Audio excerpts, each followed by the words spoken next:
बांका जिले के fully Domar प्रखंड बेतिया पंचायत के मुखिया प्रतिनिधि डॉक्टर जितेंद्र जूनियर से हमारे संवाददाता शहनवाज आलम ने खास बातचीत की। इस दौरान अपने पंचायत में चल रहे सरकार की सभी योजनाओं के बारे में चर्चा की। हमारे संवाददाता ने रोड, नाला एवं मनरेगा के तहत योजनाओं को लेकर उनसे बातचीत की। आइए देखते हैं शहनवाज आलम की बांका से खास रिपोर्ट। नमस्कार, हम इस वक्त बांका जिला के फुल्ली डोमर प्रखंड के बेतिया पंचायत के मुखिया जी हैं, मुखिया प्रतिनिधि जितेंद्र जूनियर सर डॉक्टर मौजूद हैं। डॉक्टर जितेंद्र जूनियर, तो डॉक्टर साहब, आप मुखिया के प्रतिनिधि कर रहे हैं, आप युवा डॉक्टर्स हैं। अभी तक हम क्षेत्र में घूम रहे हैं और जनता आपका नाम 60% हमारे मुखिया जी बहुत अच्छे हैं। डॉक्टर साहब, क्या क्या आपने विकास किया, क्षेत्रवासियों को क्या संदेश दिया, किस तरह के विकास किया पूरा 4 साल में? सबसे पहले तो आपके पूरे टीम को धन्यवाद देता हूँ। और हमारा जो कार्यकाल रहा, ये जनता के बीच हमने जो अपना कार्यकाल बिताया वो आज तक जो नहीं हो पाया था, जनता का जो सपना था, लगभग हमने वैसा पूरा करने का प्रयास किया। एक एक व्यक्ति से जुड़ने का प्रयास किया और हम जुड़कर सारा काम किए। और लगभग जनता इस तरह के सिचुएशन से काफ़ी दूर थे, काफ़ी वर्षों से दूर था, जिसको हमने आसान किया। और उनकी जो सारी सुविधाएं हैं वो हमने उपलब्ध कराया। जैसे छोटी छोटी काम के लिए लोग परेशान हो जाते थे, लोग का भाग दौड़ लगाना, इसके पास 2 बार जाना, 3 बार जाना, हमने सारा चीज़ इजी कर दिया। अगर आप मेरे घर तक आ सकते हैं तो आप सेवा लेने के लिए आप में ये है मुकम्मल है, और या नहीं तो आप अपने घर पे मुझे बुला लीजिए, हम सेवा देने के लिए तैयार हैं। इस तरह का हमने सेवा दिया है पंचायत वासियों को, और हमें लगता है कि सेवा से जनता काफ़ी खुश भी है।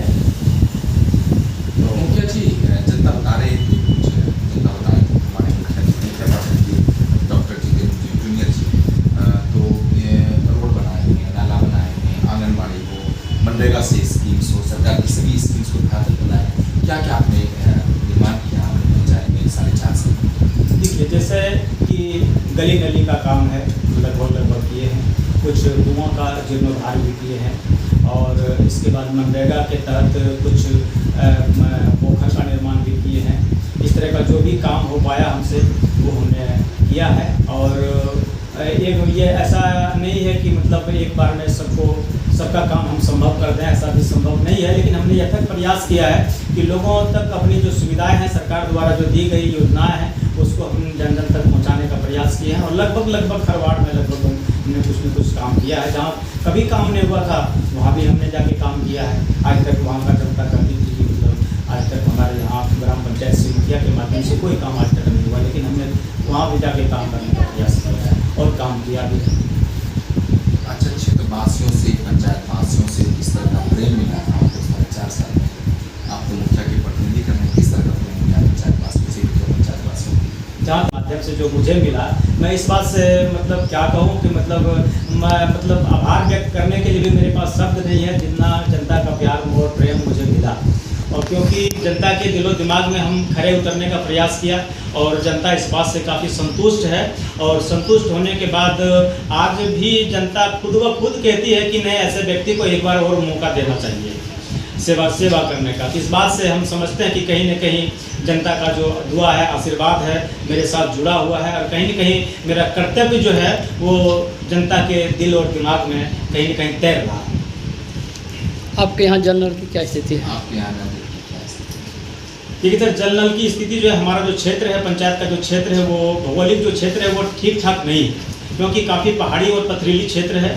पानी का लेयर बहुत कम है, बोरिंग बहुत जगह हुआ भी है, और बहुत जगह आपका टंकी भी है, जल नल का टंकी है। अब तो पीएचडी को चला गया, तो पूरी तरह से सक्सेस इसको नहीं कहा जाए बिल्कुल, क्योंकि पानी का जो लेयर है वो लेयर ठीक नहीं है जी, उसकी वजह से पूरी तरह से सक्सेस इसको नहीं कहा। इसके लिए आप क्या प्रयास कर रहे हैं? जी, बहुत अच्छी बात है।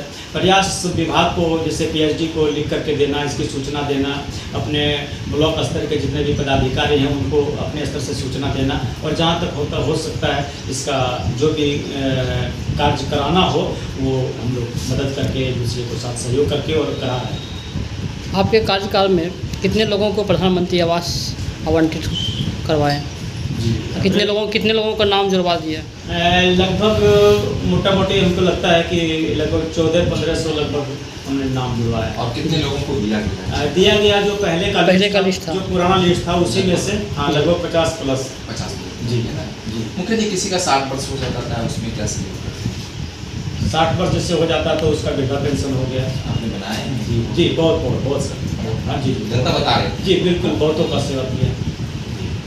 मुख्य जी अभी पंचायत चुनाव है आने वाला 4 महीना या 6 महीना में, जनता को क्या संदेश देना चाहिए, पंचायत वासियों को क्या संदेश देना चाहिए? बहुत अच्छा आपने अहम सवाल किया है और इस पर हम जनता से आग्रह भी करना चाहेंगे। आपकी मतलब आने वाला जो चुनाव है वो चुनाव के लिए ये सीट किसी का बकौती नहीं है कि मतलब हम हैं तो हम ही रहेंगे, लेकिन हम ये चाहेंगे कि आप अपना बहुमत का जो प्रयोग करेंगे वो बिल्कुल स्वतंत्र रूप से और अपने दिल पे हाथ रख करके जो हमारे मतलब साथ चले, हमारे दुख सुख में साथ रहे, वैसे लोगों को आप चुने और बिल्कुल बेफिक्र होकर के चुने और बिल्कुल किसी के झांसे में नहीं आए और निष्पक्ष लोगों को चुन करके लाएं। हम हो या कोई अन्य हो, ये मैं नहीं कहता हूँ कि आप मुझे ही चुनिए। अगर मेरा कार्यकाल अच्छा रहा हो, मेरा विचार व्यवहार आपके साथ अच्छा है तो हम भी हकदार हैं आपसे मतलब एक चांस फिर से मांगने के लिए।